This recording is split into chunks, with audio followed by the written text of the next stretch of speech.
Everyone, आज हम पढ़ेंगे इंग्लिश ग्रामर का टॉपिक नाउन। नाउन क्या होती है बच्चों? संज्ञा। A noun is the name of a person, place, thing, quality और फीलिंग। किसी व्यक्ति, वस्तु, स्थान आदि के नाम को क्या कहते हैं? संज्ञा। For example India, Delhi, Kishore, chair, honesty etcetera. आगे है काइंड्स ऑफ नाउन। नाउन कितने प्रकार के होते हैं? 5 प्रकार के। कितने प्रकार के? 5 प्रकार के होते हैं। पहला है प्रॉपर नाउन। प्रॉपर नाउन को हिंदी में बोलते हैं व्यक्तिवाचक संज्ञा। सेकंड है कॉमन नाउन। कॉमन नाउन को कहते हैं जातिवाचक संज्ञा। थर्ड कलेक्टिव नाउन, इसको कहते हैं हिंदी में समूहवाचक संज्ञा। फोर्थ है मैटेरियल नाउन। मैटेरियल नाउन को द्रव्यवाचक संज्ञा कहते हैं। आगे है एब्स्ट्रैक्ट नाउन। एब्स्ट्रैक्ट नाउन को भाववाचक संज्ञा कहते हैं। अब हम डिस्कस करेंगे पहला है जो प्रॉपर नाउन के बारे में, हमारा व्यक्तिवाचक संज्ञा। A proper noun is the name of some particular person और प्लेस। जब किसी पर्टिकुलर पर्सन के बारे में, किसी विशेष व्यक्ति या स्थान के बारे में बोध कराता है जो नाम, उसे कहते हैं proper noun. For example Allahabad is famous city. आगे सेकंड है Rakesh is my younger brother. इसमें इलाहाबाद और राकेश ये पर्टिकुलर किसी पर्सन या प्लेस के बारे में बता रहा है। जैसे इलाहाबाद है वो किसी प्लेस का नाम है और राकेश है जो वो name of a person. Proper noun का आरंभ हमेशा कैपिटल लेटर से होता है। सेकंड है common noun. A common noun is a name given in common to every person or thing of the same class or kind of group. जिस संज्ञा से एक वर्ग या जाति के प्रत्येक व्यक्ति या वस्तु का बोध हो, प्रत्येक व्यक्ति, उसे जातिवाचक संज्ञा कहते हैं, यानी कि कॉमन नाउन कहते हैं। For example boys play in the field, trees give us fruits. यहाँ पर बॉयज और जो ट्रीज हैं वो क्या है? कॉमन नाउन है। बॉयज कोई भी बॉयज हो सकते हैं, ट्रीज कोई भी ट्रीज हो सकता है। कोई प्रॉपर किसी का नाम नहीं दे रखा, इसलिए इसमें कॉमन नाउन है।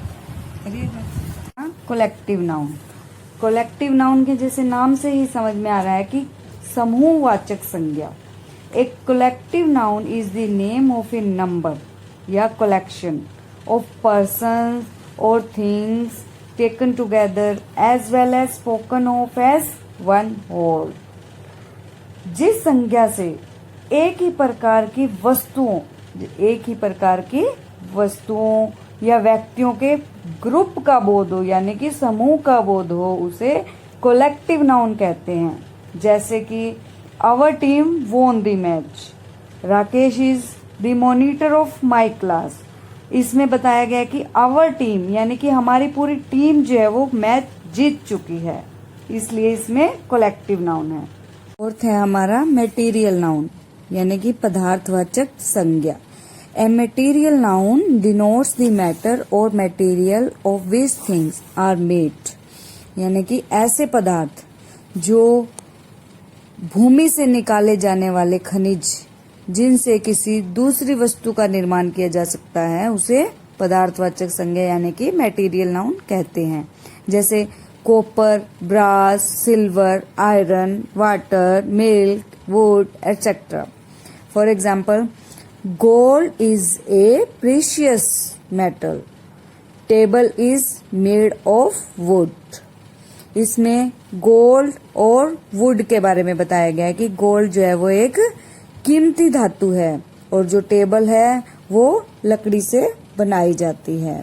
आगे है हमारा 5th एब्स्ट्रैक्ट नाउन, भाववाचक संज्ञा।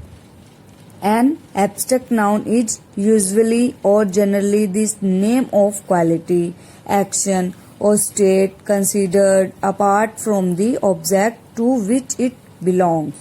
यानी कि जिस नाउन में गुण, दोष या दशा या भाव या फिर कार्यविधि का बोध हो, उसे भाववाचक संज्ञा कहते हैं। जैसे कि kindness, attention, honesty, bravery, wisdom, या हो पॉवर्टी एटसेट्रा।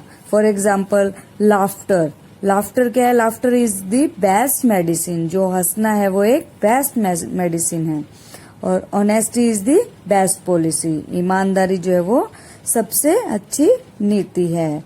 इसमें हमारे गुण या दोष या भाव आदि के बारे में बोध कराया जाता है। एब्स्ट्रैक्ट नाउन को कभी भी प्लूरल नहीं बनाया जाता। थैंक्स।